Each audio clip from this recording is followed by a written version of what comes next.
नमस्कार दोस्तों, आपका हमारे YouTube चैनल पर एक बार फिर स्वागत है। और इस बार हम जो टॉपिक लेकर आए हैं वह बच्चों से लेकर बड़ों तक और वृद्ध तक जो इस चीज़ से परेशान रहते हैं उनकी निजात पाने के लिए हम ये टॉपिक लेके आए हैं। और ये टॉपिक है मुंह के छालों से कैसे निजात पाएं। आजकल हर कोई, हर वर्ग का मनुष्य, हर वर्ग का प्राणी इस चीज़ से परेशान होता है। कभी न कभी उसको मुंह के छालों की समस्या होती ही होती है और हम आपको बताएंगे घर बैठे आप उनसे कैसे निजात पा सकते हैं। बहुत ही आसान तरीके से आप घर पर इन छालों से, मुंह के छालों से निजात पा सकते हैं।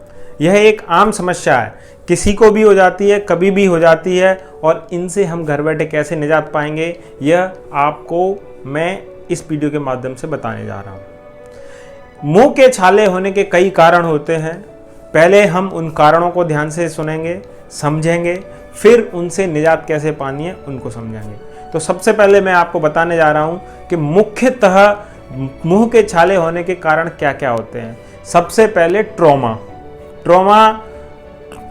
कहीं से भी ट्रॉमा मीन्स इंजरी के तहत हो गए हैं, मुंह में हमारा दांत से कट गया है या कोई और चीज़ है, अन्य चीज़, तो सबसे पहले चीज़ होती है ट्रॉमा के कारण हो सकते हैं। नंबर 2 में आते हैं हैबिट्स हमारी जो कुछ खान पान उल्टी सीधे जो चीज़ें होती हैं उनको। दूसरा डाइट, हैबिट्स और डाइट डिफरेंट होती हैं, इनके डाइट्स के कारण होता है। और नंबर 4 पे आती है इम्यूनिटी। इन सब के कारण ही ज़्यादातर जो अल्सर होते हैं, मुंह के जो ओरल अल्सर होते हैं वो इन्हीं के कारण होते हैं। तो सबसे पहले हम जाएंगे ट्रॉमा किस किस चीज़ से होता है और कैसे कैसे होता है। तो कभी कभी हमारे दांत शार्प एजेस हो जाती हैं। जो टूथ होता है, टूथ का जो इनेमल है, आउटर जो स्ट्रक्चर है, वो शार्प एजेस हो जाती हैं, तो जिससे हमारे चीक्स, जीभ और ये अदर ओरल कैविटी के जो पार्ट्स हैं वो ट्रॉमेटाइज्ड हो जाते हैं, उनमें ट्रॉमा हो जाता है, छिल जाते हैं, जिसकी वजह से अल्सर हो जाते हैं। दूसरा क्या रहता है कि प्रोस्थेसिस जो लगाते हैं हम, डेंचर लगाते हैं, दांत जो नकली दांत होते हैं उनकी वजह से भी हमारे मुंह में ट्रॉमा हो जाता है, छिल जाते हैं, कट जाते हैं, तो उनकी वजह से भी छाले हो सकते हैं। और जो आजकल नया ट्रीटमेंट अगर आपने देखा हो, सुना हो, ब्रेसेस, जो दांतों में वायरिंग होती है वो ट्रीटमेंट करवाते हैं, तो उसके कारण भी जो ब्रेसेस लगे होते हैं उनसे कभी होंठ कट जाते हैं, जीभ कट जाती हैं, गाल कट जाते हैं, तो उनकी वजह से भी छाले होते हैं। तो सबसे पहले जो ट्रॉमा के जो कारण अल्सर होते हैं वो मैंने आपको बताया कि इनकी वजह से भी हमको अल्सर हो सकते हैं। नंबर 2 में जो आते हैं हैबिट्स के कारण, जैसे कोई पान, तम्बाकू, सिगरेट और इन सब चीज़ों की जो हैबिट्स होती हैं, ड्रिंकर्स होते हैं, ये बहुत सारी चीज़ें होती हैं, इनके कारण भी हमको अल्सर हो जाते हैं।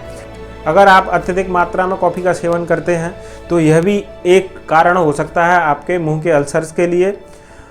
इसीलिए आपको कॉफ़ी की इनटेक है वो भी काफ़ी कम करना चाहिए। डाइट जो नंबर 3 पे आती है, इसके कारण जो हमें अल्सर होते हैं, खान पान हमारा सही नहीं है, जो हमको दैनिक चर्या में जो हम खाना खा रहे हैं उसकी वजह से हमारा पेट खराब हो रहा है, ठीक है, जो हम उसको पचा नहीं पा रहे हैं, डाइजेस्ट नहीं कर पा रहे हैं, ठीक है, तेल मिर्ची ज़्यादा ले रहे हैं, उनकी वजह से भी हमको अल्सर होते हैं। नंबर 4 में आती है इम्यूनिटी। जिन लोगों की इम्यूनिटी वीक होती है या जो बहुत ज़्यादा स्ट्रेस लेते हैं तो उसके कारण भी हमको अल्सर बार बार होते रहते हैं। और भी कई कारण होते हैं, बैक्टीरियल और फंगल इन्फेक्शन, ये भी एक कारण हो सकते हैं जो आपके मुंह के छालों के लिए जिम्मेदार होते हैं। तो ये मैंने आपको तरीके बताया कि किस किस कारण से, जो कौन कौन से कारण थे, इनकी वजह से हमको अल्सर होते हैं। अब मैं आपको बताने जा रहा हूं कि इनसे हमको निजात कैसे पानी है, घर बैठे ही हमको कैसे निजात पानी है। अगर आपको ट्रॉमेटाइज्ड अल्सर हैं, किस ट्रॉमा की वजह से हो रहे हैं, तो उसकी इटियोलॉजी है उसको हटाएं। अगर प्रोस्थेसिस की वजह से ट्रॉमा हो रहा है तो उनकी अगर शार्प एजेस हैं या दांत हमारे नुकीले हैं उनकी वजह से हो रहा है, तो हम उनको डेंटिस्ट के पास जाके ही स्मूथ करा के, या प्रोस्थेसिस है तो उसकी जो शार्प एजेस हैं उनको स्मूथ करा के उससे निजात पा सकते हैं। और अगर हमको डाइट की वजह से है, तो डाइट की वजह से है तो हम उसमें अपनी डाइट में हरी सब्जियां और फल, जो मौसमी फल होते हैं, जो मौसम के अनुसार जो फल आ रहे हैं उनका अत्यधिक सेवन करें, ताज़े फल का सेवन करें, तो हम इनकी वजह से भी निजात पा सकते हैं। और अब हम जैसे जहां हमको अल्सर हो रहा है वहां हम आइस क्यूब्स अप्लाई कर सकते हैं। आइस क्यूब अप्लाई करने से हमको वहां राहत मिलेगी और हम उनसे निजात पा सकते हैं। सबसे अच्छा घरेलू उपाय अगर मैं आपको बताने जाऊं तो शहद होता है।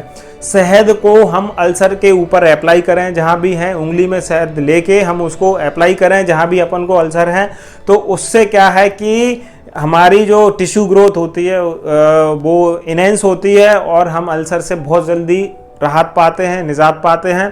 तो सबसे अच्छा घरेलू कारगर उपाय मैं आपको बता रहा हूँ, शहद है। शहद अप्लाई कर सकते हैं। इसके बाद अगर आपको घर में अगर कोई चीज़ अप्लाई करने की है तो ग्लिसरीन जो होती है, ग्लिसरीन को अगर हम उसको एक काड़ी में कॉटन लगा के और उसको आराम से जहाँ जहाँ आपको अल्सर है वहाँ लगाएं और उसकी जो लार है उसको टपकने दें। मुंह में भी रख सकते हैं कुछ देर के लिए, अंदर ना लें, उसको टपकने दें, अंदर चली भी जाएगी तो कोई दिक्कत नहीं है। ग्लिसरीन बहुत अच्छा इंपॉर्टेंट रोल प्ले करती है हमारे जो अल्सर को हील करने में। और इसके बाद में अगर आपको बताऊं, घर में सबसे जो नारियल होता है, सूखा नारियल या हरा नारियल भी होगा तो भी चलेगा। नारियल को जितनी देर तक आप चबाएंगे, नारियल को चबाएंगे और मुंह में उसको काफ़ी देर तक घुमाएंगे तो ये भी हमको माउथ अल्सर से बहुत निजात देता है और इससे हमारे जो अल्सर हैं काफ़ी फास्टली हील होते हैं। और हम सबसे जो इम्पोर्टेंट चीज़ है, अगर आपको डाइट की वजह से हो रहा है, जैसे अगर हमारा पेट खराब है, कॉन्स्टिपेशन जो हो रहा है, कॉन्स्टिपेशन की समस्या है आपको, तो ये जो अल्सर हो रहे हैं तो इसमें हमें ज़्यादा नमक मिर्ची वाले जो भोजन होते हैं, तली हुई चीज़ें होती हैं, ज़्यादा ऑयली चीज़ें होती हैं, उनको अवॉइड करें। ज़्यादा से ज़्यादा पानी का इंटेक करें तो हम जो ओरल अल्सर हैं उनसे निजात पाएंगे और आराम से रहेंगे। सबसे मेन समस्या क्या होती है, जो ओरल अल्सर होते हैं और उसमें जो हमारे अल्सर हील नहीं होते हैं, उसमें मुख्य कारण क्या होता है कि हमारे मुंह में अल्सर होते हैं, उससे हम खाना नहीं खा पाते हैं। खाना नहीं खा पाते हैं तो हम खाना अवॉइड करते हैं। खाना अवॉइड करते हैं तो जब हमारे शरीर में, बॉडी में फूड ही नहीं होगी, एनर्जी ही नहीं होगी, तो बॉडी हील कैसे होगी। तो सबसे पहली चीज़ हमको याद रखनी है कि जब भी हमें अल्सर होते हैं तो हमको अपनी डाइट का सबसे पहले ध्यान रखना है। जो हमारी डाइट है वो कम नहीं होनी चाहिए। अगर आपको दर्द हो रहा है तो दर्द में हम उसको लोकल एनेस्थेसिया, जो टॉपिकल एनेस्थेसिया आते हैं, वो यूज़ कर सकते हैं। अगर वो नहीं है तो उसके लिए आपको केवल यही चीज़ करना है कि ज़्यादा नमक मिर्ची वाली चीज़ों को अवॉइड करो। ठीक है, ठंडी चीज़ें हम उपयोग में ला सकते हैं। ज़्यादा से ज़्यादा इंटेक करो। अगर आप खाना नहीं खा पा रहे हो तो लिक्विड डाइट को बढ़ाओ। खाना जितना हम खाएंगे ज़्यादा, उतनी जल्दी ही हम रिकवर करेंगे। हमारा पेट खराब रहता है तो उसमें हम फूड इंटेक ज़्यादा बढ़ाएं और पानी की मात्रा भी ज़्यादा बढ़ाएं, तो इससे हम उससे आसानी से निजात पाएंगे। और सबसे लास्ट में आपको मैं यही बोलूँगा कि हेल्दी फूड, जितना आप हेल्दी फूड लेंगे, और इसके साथ साथ में अगर आप मल्टीविटामिन्स की जो टैबलेट्स हैं अगर वो भी ले सकते हैं तो विटामिन बी और सी, या फिर जिन फलों में विटामिन बी और सी की मात्रा अधिक होती है उनको डाइट में इन्वॉल्व करें, तो आप आसानी से इन सब चीज़ों से जो मुंह के अल्सर हैं उनसे आराम से निजात पा सकते हैं। दोस्तों, इस तरीके से हम अपने मुंह के छालों से घर बैठे ही निजात पा सकते हैं। और भी अगर आपको कोई समस्या है तो हमारे कमेंट बॉक्स में कमेंट करके हमसे पूछ सकते हैं। अगर आप इन सब चीज़ों के बावजूद भी मुंह के अल्सरों से निजात नहीं पा रहे हैं तो आपके नज़दीकी डॉक्टर से संपर्क कर सकते हैं, आप मेरे से संपर्क कर सकते हैं। दोस्तों, अगर आप हमारे YouTube चैनल पर नए हैं और भी आप हमारे साथ जुड़ना चाहते हैं तो हमारे YouTube चैनल को सब्सक्राइब करना ना भूलें और अपनी राय हमारे कमेंट बॉक्स में देना ना भूलें। Thank you.